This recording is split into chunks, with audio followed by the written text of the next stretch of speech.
सर्दियों के ठंडे मौसम में हरियाणा की राजनीति में सियासी उबाल है।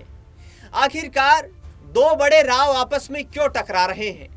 दक्षिणी हरियाणा में आखिरकार क्या वर्चस्व की लड़ाई जीतने की ये जुबानी जंग चल रही है?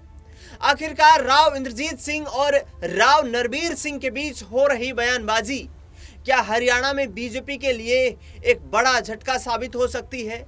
क्योंकि दो बड़े नेता एक ऐसे क्षेत्र से जो अपना दांव ठोकते हैं कि सरकार हम बनवाते हैं, उसी क्षेत्र के दो बड़े नेता एक दूसरे के आमने सामने आकर खड़े हो गए।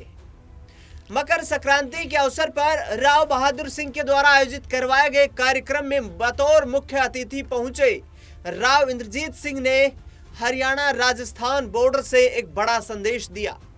उन्होंने कहा कि मैं बीते 50 सालों के राजनीतिक इतिहास को आपके सामने रखता हूं। हमने तमाम राजनीतिक दलों में सहयोग करते हुए, राजनीतिक दलों में मौजूदगी दर्ज करवाते हुए सरकारें बनवाई हैं, लेकिन वाजिब इनाम हमें नहीं मिल पाता है। इससे पहले राव इंद्रजीत सिंह ने कई बार मुख्यमंत्री की चाहत की भी अपनी सियासी बयानबाजियां की थी। उस वक्त तक जब हरियाणा में विधानसभा चुनाव नहीं हुए थे, 2024 की बात मैं कर रहा हूं। लोकसभा चुनाव में प्रचार करते वक्त राव इंद्रजीत सिंह ने यह भी कहा था कि आगे आने वाले वक्त में, यानी कि लोकसभा चुनाव 2024 के जो 4 जून को नतीजे आए, उसके बाद हरियाणा का सियासी मानचित्र बदलने वाला है। तो ऐसे में उनके समर्थकों को यह उम्मीद थी कि राव इंद्रजीत सिंह अब मुख्यमंत्री कुर्सी की लड़ाई लड़ेंगे। लेकिन हरियाणा में विधानसभा चुनाव के बाद भी इतिहास की सबसे बड़ी जीत दर्ज की भारतीय जनता पार्टी ने, और इस सबसे बड़ी जीत दर्ज करने में अहिरवाल का अहम योगदान रहा, जहां से ये कहा जाता है कि राव इंद्रजीत सिंह की पकड़ वाले 10 से 12 विधायक, यदि राव इंद्रजीत सिंह बीजेपी में शामिल ना होते तो भाजपा को इतना बड़ा यहां से जनाधार ना मिल पाता। ऐसे में राव नरबीर सिंह ने अब तंज कस दिया है। उनका कहना है कि 4-5 विधायक, 10 विधायक सरकार नहीं बना सकते।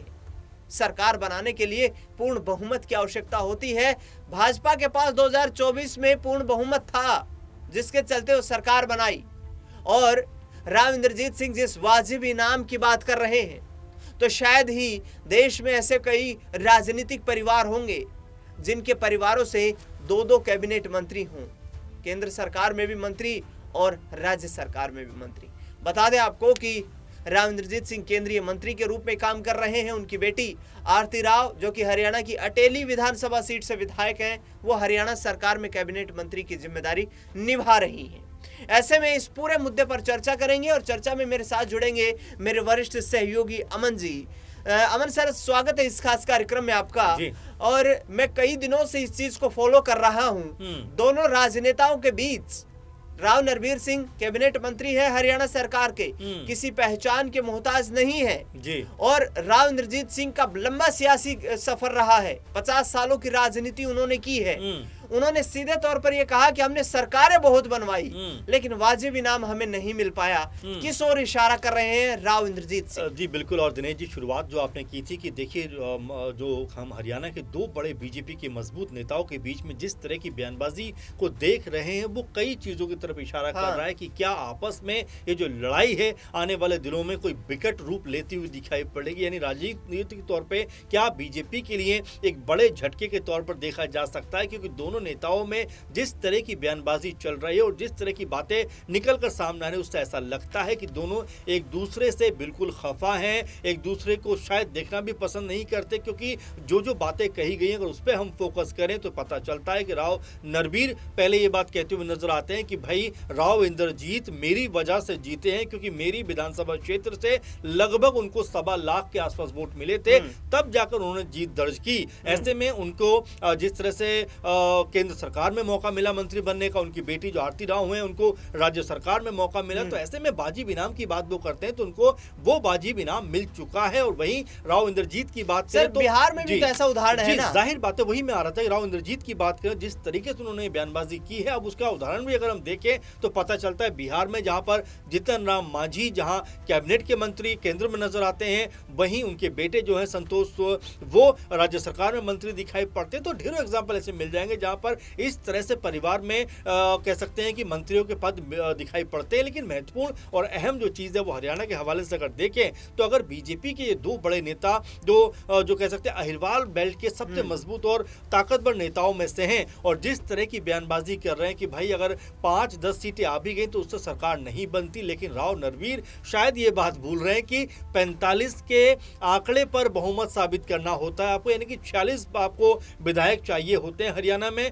ऐसे में अगर राव इंद्रजीत ने यह बात कही है कि 10 से 12 जो उनके तरफ से विधायक जीते रहे हैं उन्हें बाजी इनाम नहीं मिला, उनका इशारा साफ है कि अगर ये 10 से 12 विधायक नहीं जीतते तो आप बहुमत में नहीं आते। और यही 10 से 12 सीटें अगर कांग्रेस पार्टी की तरफ चली जाती दिनेश जी तो उनका आंकड़ा बढ़कर 48-49 हो जाता। तो ऐसे में राव नरवीर ने जो बात कही है वो अपने आप में ये साबित करता है कि क्या राव इंद्रजीत की बात को वो काटना ही चाहते हैं, इसलिए इस तरह की बयानबाजी करते हुए नजर आ रहे हैं कि 4-5 सीटों से कुछ नहीं होता। आप जरा आंख उठाकर देखेंगे तो 48 सीटें बीजेपी के पास हैं, अगर 5 सदस्य भी मान लीजिए निकल जाए तो आंकड़ा बन जाएगा, में आ सकते हैं, बिल्कुल अल्पमत में आ जाएगी। तो ऐसे में जिस तरह की बयानबाजी हो रही है मुझे ऐसा लगता है कि बीजेपी को ये मुश्किलों में डाल सकता है और आने वाले दिनों में हो सकता है बीजेपी आला कमान इसके ऊपर अंकुश लगाता हुआ भी नजर आए कि भाई इस तरह की बयानबाजी करके कहीं ना कहीं पार्टी को आप कमजोर करने का काम कर रहे हैं। सर मैं ये भी जानना चाहूंगा क्योंकि हम लंबे वक्त से इन विषयों पर चर्चा कर रहे हैं, तो आखिरकार क्या राव इंद्रजीत सिंह के दिल में कोई अभी भी ये ख्याल होगा कि उन्हें अभी भी मुख्यमंत्री बनने का मौका मिल सकता है, क्योंकि लगभग 9 सालों तक वो भूपेंद्र सिंह हुड्डा के साथ कांग्रेस पार्टी में भी जो मौजूद रहे, उस वक्त भी गुड़गांव से जो है लोकसभा के सांसद होते थे और उनके बड़े करीबी माने जानने वाले एक वक्त में राव अभय सिंह यादव उन्होंने ये कहा है कि हुड्डा साहब के साथ आपने 9 साल में 7 साल तक लड़ाई रखी, इलाके का नुकसान हुआ, आपका निजी नुकसान हो ना हो इलाके का नुकसान हुआ।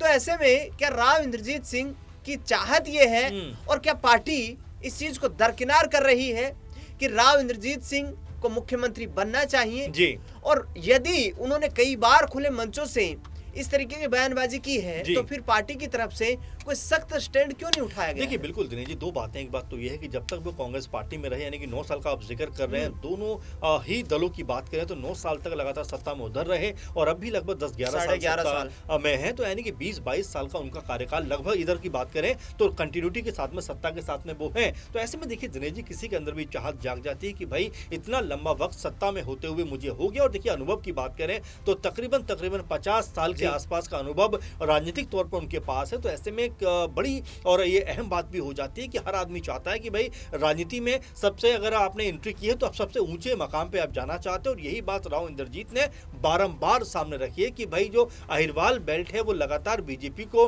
न सिर्फ सीटें जितवा रहा बल्कि सरकार भी बनवा रहा है। तो ऐसे में अगर इस बेल्ट से कोई अगर मुख्यमंत्री बनता है तो अहम बात हो जाती है। तो यहाँ लेकिन उनकी बात को काटने के लिए जो राव नरवीर हैं जिस तरह के शब्दों का प्रयोग कर रहे हैं, जिस तरह की बातों का प्रयोग कर रहे हैं और जिस तरह से तंज कसते हुए नजर आते हैं, उससे ऐसा लगता है कि जो ख्वाहिश अभी भी राव इंद्रजीत की है वो ख्वाहिश बनी ही रहने वाली है, क्योंकि उनके ही साथ के लोग या उनके ही खेमे के लोग अभी नहीं चाहते कि राव इंद्रजीत जो है मुख्यमंत्री के पद की तरफ जाएं। लेकिन फिर भी अगर कहें तो अभी भी राव इंद्रजीत ने अपनी हिम्मत नहीं हारी है, अभी भी जिस तरह से वो लगे हुए हैं। हो सकता है कि अब मन में एक ख्वाब हो कि भाई चलिए आज नहीं तो कल उनकी बारी आएगी, तो इस चीज के साथ में आगे बढ़ते हुए दिखाई दे रहे हो। लेकिन हाँ, ये बात सही है कि उनके मुख से कई बार हम लोगों ने ये बात सुनी है कि मुख्यमंत्री बनने की जो उनकी चाह है वो बारंबार निकलकर बाहर आती हुई दिखाई पड़ जाती है। बिल्कुल, हरियाणा में तमाम ऐसे मौके रहे हैं, राव साहब बड़े मंचों से इस बात को कंट्रोल करने का प्रयास भी करते रहे हैं कि मेरी मुख्यमंत्री बनने की कोई चाहत नहीं है,